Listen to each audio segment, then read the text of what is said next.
Hey guys, you are listening to a clip of the Color Me Bloody MMA podcast. For the full episode, you can find us on iTunes, Facebook. We are at Color Me Bloody MMA podcast. You can find us on Twitter at Color Me Bloody, or you can email us at colormebloodymma@gmail.com.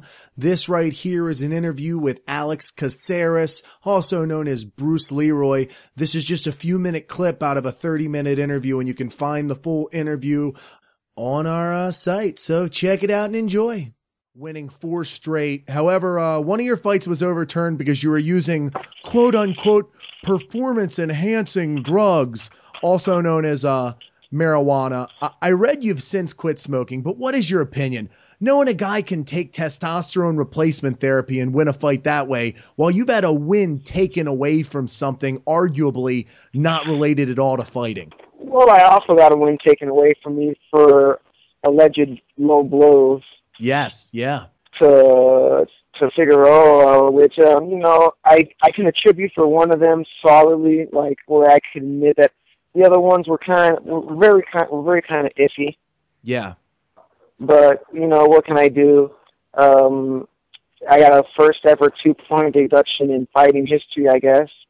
Yeah. Which was really interesting too.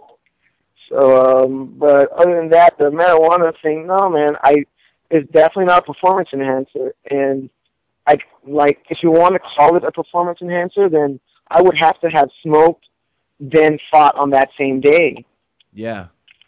If you want to try and call it a performance enhancer, but in reality, it's just in my system, Yeah, and yeah. It's in my system for months on end, so that doesn't mean I'm high during. It's just still in my bloodstream. So I mean, what can I do about it? But I don't know. I'm not sure if it's a performance enhancing thing, but I think it's just like an ethical thing for them, Exactly. Like fighters should hold themselves in a higher standard of living, I guess.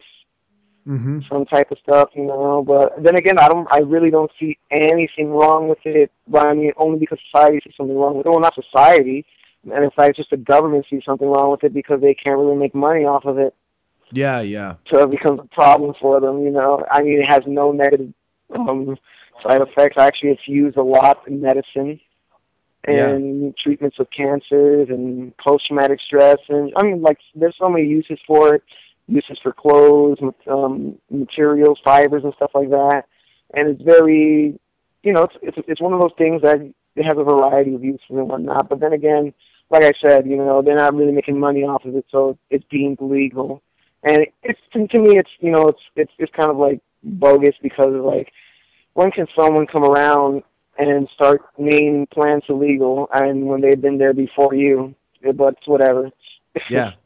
No, I mean, I agree with you, and that's why a lot of the I personally don't partake, but I mean, I'm all for it being legal. I mean, that's why a lot of states, the more progressive, kind of up-to-date states are starting to pass it and legalize it. So, I mean, I hear you there, man. I mean, if anything, ironically to the claim of it being a performance enhancer, do you think there's a chance you're actually maybe a better fighter since you quit, or does it affect you at all? No, it's actually, being sober all the time, it's definitely, that would be the performance enhancer, if anything. Yeah. If I go, I get more out of training, you can say that, definitely, because if I go training high, I'm a little bit lazier, a little bit more asleep and stuff like that. A little bit more relaxed, No, exactly. So no, I don't see it being a performance enhancer at all. I've trained on it, I trained without it. And honestly, you train a lot better without it. Yeah. I never used it during training. When I did, it was like I was at the end of the day and I was done training, and then I would smoke a little bit. But no, it's definitely not a performance enhancer. It's just a relaxer. If anything, maybe it might enhance your recovery by letting you rest easier, giving you an appetite so you eat, and you don't have that lack of appetite after the gym that usually a lot of people have. Yeah. Maybe as a recovery enhancer, you can say that. But I mean, like I said, I just don't see anything morally wrong with it. I mean, people are not going out and getting into car accidents or raping and violently getting into fights or coming home and beating up their wives over marijuana. You know what I mean?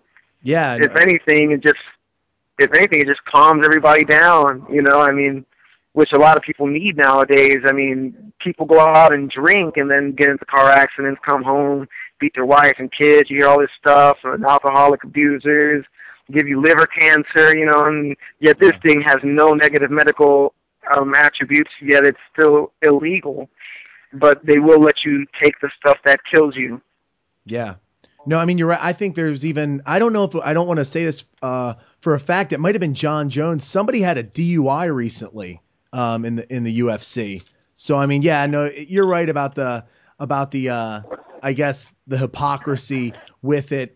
But regardless, hopefully that is the last time you'll have to deal with that in your career. You know, something else, you yourself have been in 4 very close.